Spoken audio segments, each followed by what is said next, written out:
I recently rolled out an On the Bench video where I was covering the Squier limited edition Classic Vibe 60s Stratocaster in Lake Placid Blue.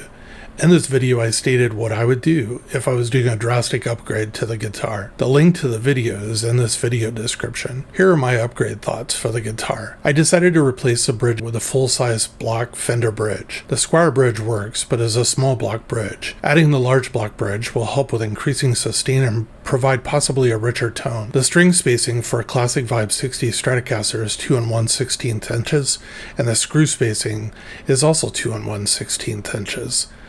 This leads me to selecting the Fender Big Black Mexican Chrome Tremolo Bridge. Retail for this bridge is about between $30 and $40. There's a link to this bridge in the video description. The wiring and the pickups. I wanted to keep the humbucker single coil pickup configuration, but I decided to go with better pickups and circuitry. Pretty much it was driven by the wiring. Actually, the Onlyco 5 pickups that come with a guitar, they're okay. But I figure if I'm tearing into the wiring of the guitar, I might as well replace them as well. I would like to add coil splitting. A humbucker has 2 coils and a single coil has 1. With coil splitting, you ground one of the 2 coils in the humbucker, so the pickup is basically a single coil pickup, and it sounds similar to a single coil. I searched all over the internet for the wiring diagram that I'd like to use. I finally landed on a diagram on the 6 String Supplies website. Link is in the video description. What's cool is you can either purchase a built version of this wiring harness from 6 String Supplies, or you can also buy a kit with all the parts to make your own version of this circuit. The parts to build the circuit, if you were to buy them from 6 String Supplies, are about $75. The pickups are the most expensive part of the upgrade. I chose 2 Onlyco single coil pickups for the neck and middle position. The difference being that the middle pickup is reverse wind, reverse polarity. This helps reduce noise or hum between the fields of the 3 pickups. For these 2 pickups, I went with kind of a middle ground pickup. Not too hot, not too quiet, somewhere in the middle. I chose 2 Seymour Duncan. The links to both pickups, if you want to look or even buy them, are in the video description, but I chose the Seymour Duncan SSL1 vintage staggered pole Strat pickup for $79 and the Seymour Duncan SSL5 custom staggered pole middle RWRP Strat single coil pickup for $89. For the bridge, I chose what is called a trembucker humbucking pickup. It's basically a humbucker with a pole spacing matching the string spacing of common tremolo systems like Fender and Floyd Rose. For the bridge pickup,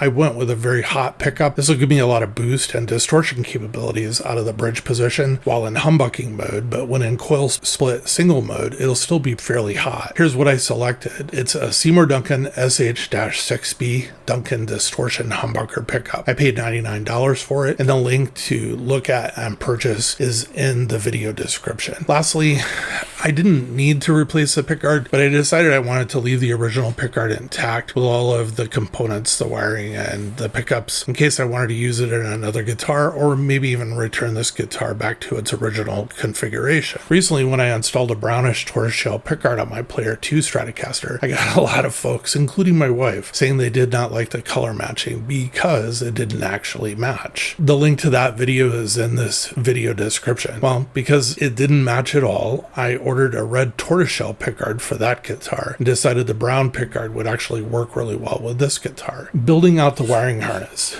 Building out this wiring harness is one of the most complex wiring harnesses I've actually put together in a while. First, you have 2 500K pots, a volume and a bridge pickup tone, and a 250K pot as tone for the 2 single coil pickups. Then you have a 0.047 UF capacitor on the 250K tone pot and a 0.022 UF capacitor on the 500K tone pot. There are 2 470K ohm resistors and a lot of wiring on the switch in very close quarters. It took me actually quite a while to do all this soldering. It's not pretty, but it really works. In both cases, the 470K ohm resistors are used in parallel wiring to the 500K volume pot, so the single coil pickups see the 500K volume pot as roughly half its value, so basically around a 250K pot. As I said, it took me a couple hours to build out the new loaded pickguard. I removed the neck from the guitar body, so it's easier to install the new loaded pickguard and bridge assembly and kind of move the body around and get into it. I left the original trem claw and just replaced the bridge assembly assembly with the new trim block. Removing the old Pickguard assembly is as easy as desoldering 2 points. The output jack hot from the middle leg of the volume pot, and then the 3 grounds soldered to the back of the volume pot. Installing the new Pickguard is just the opposite. You basically solder the trim clock ground, body ground, and output jack ground to the back of the volume pot, and then solder the output jack hot to the middle leg of the new pot.